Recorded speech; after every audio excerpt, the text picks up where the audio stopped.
com o Conselho das Cidades. Muchas gracias, señor presidente.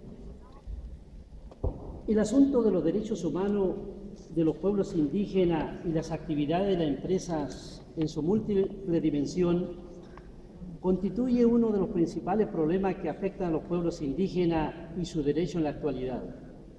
Esta situación se ve fuertemente acrecentados en los países en donde no existen normas jurídicas constitucionales que reconozcan y protejan los derechos colectivos de los pueblos indígenas, como es el caso de Chile. Señor presidente, varias son las causas del por qué las empresas se han convertido en una verdadera amenaza con los pueblos indígenas y sus derechos patrimoniales, territoriales, entre otros. Entre las causas se encuentra la celebración de los acuerdos económicos multilaterales o acuerdos de libre comercio que establecen los gobiernos y cuyo acuerdo se alejan de los estándares internacionales de derechos humanos y en otros casos simplemente se celebran sin tener en consideración las normas de protección a los derechos humanos.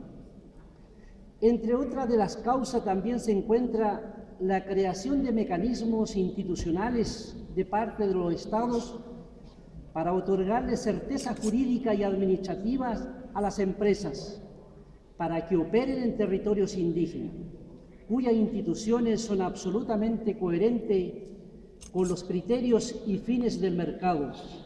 De esta manera, las empresas transnacionales materializan sus proyectos mineros, hidroeléctricos, que se instalan al interior de los territorios de los pueblos indígenas.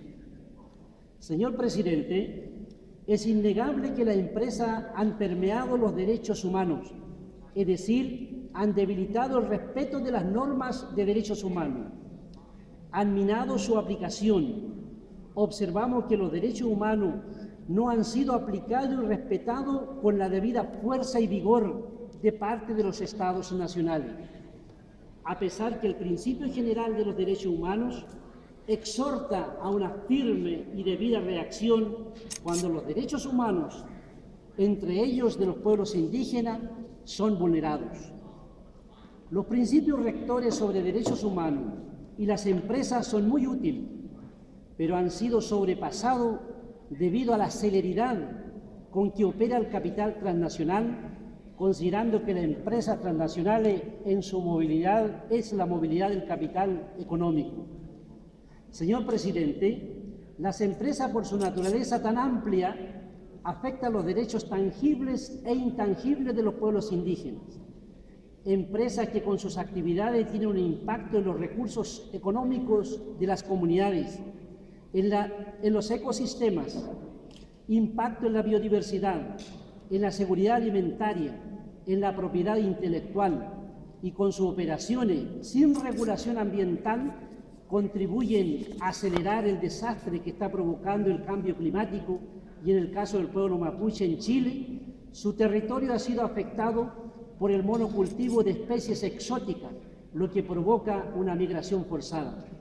Señor presidente, otro asunto relativo a la empresa y los derechos humanos, me refiero al derecho a la reparación. Este es un derecho general que debiera operar en cualquier sistema jurídico. Si eventualmente este principio general o este derecho no funciona, en definitiva el ordenamiento jurídico sería completamente discriminatorio con los pueblos indígenas. En mi opinión, este no es un asunto que debe ponerse en debate, esto simplemente debe operar. Señor presidente, recomiendo que el mecanismo de expertos sobre derechos de los pueblos indígenas debe elaborar en su informe una acabada información para su presentación en el Consejo de Derechos Humanos y subrayar las consecuencias que están provocando las empresas en los territorios de los pueblos indígenas y que afectan intrínsecamente los derechos humanos. Y al mismo tiempo, el informe debe destacar las limitantes normativas en la esfera nacional y en las normas de los derechos humanos de protección a los pueblos indígenas. Muchas gracias, presidente.